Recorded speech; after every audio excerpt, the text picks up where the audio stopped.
नमस्कार दर्शक बंधु देशी पहाड़िया चेरमूली चैनल आपण मानक स्वागत जनावि आपण मानक आज कहबी यही गछ विषय यही गछ जो आपण मैंने देखिपे से गछ विषय आज दुईटी मेडिसिन अच्छी आपण मानक कहबी जदि आपण मैंने जानी ना चैनल शेष पर्यंत वाच करूँ जदि आपण मैंने मो चैनल नुआ अच्छा सब्सक्राइब लाइक करें गाँव भिडियो टी देखुं कमेंट लिखि जनइबे। तो आपण मैंने यही गछ को भल भाव देखिपे वर्षा ऋतु में होता है खरा ऋतु में होता है। तो आपण मैंने यही गछ को पत्र को देखि चिन्ह पारे नचेत यार हाथी सुंड भाया देखिपे से फूल को देखिए आपण मैंने चिन्ह पारे। या गचर ना आपण सैट्रे कौन आपण मैंने कमेंट लिखि जणाइबे।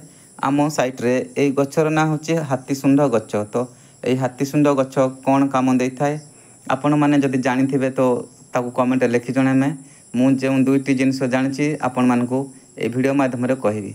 तो चलतु जाना ये हाथी सुंड गचर काम कौन। तो आपण मैंने देखिपे यही गछ को देखिए आपण मैंने भल भाव चिन्ह पारे वर्षा ऋतु में प्रचुर परिमाण मिलता है। तो यही गछ जदि आपणकर किडनी रोग होती तो यही गछ साहाय्य आपण मैंने से किडनी रोग को ठीक करें। तो यही किडनी रोग हेल्ले आपण मैंने यही गछ को किपरि यूज करेंगे।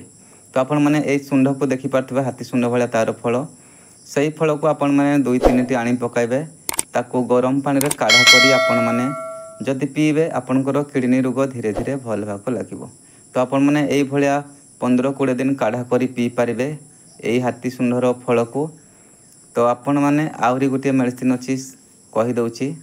तो आपण मानक जदि चर्म रोग होती तो आपण मैंने यार पत्र को आनी पकातु पत्र को आनी तार रस बाहर करूँ से रस को से चर्म उपर जदि आपण मैंने लगाउछंती आपणकर चर्म रोग भल हो।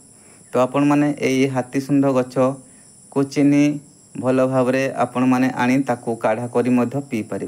तो आपण मैंने यही गछ को देखि थांतु यार सुंड को देखी यार धला फूल को देखी आपण मैंने से चिन्ह पारे। तो आपण मैंने भल भाव चिन्ह आनी आपण रोग आरोग्य करंतु। तो आज विदाय दिंतु। नमस्कार।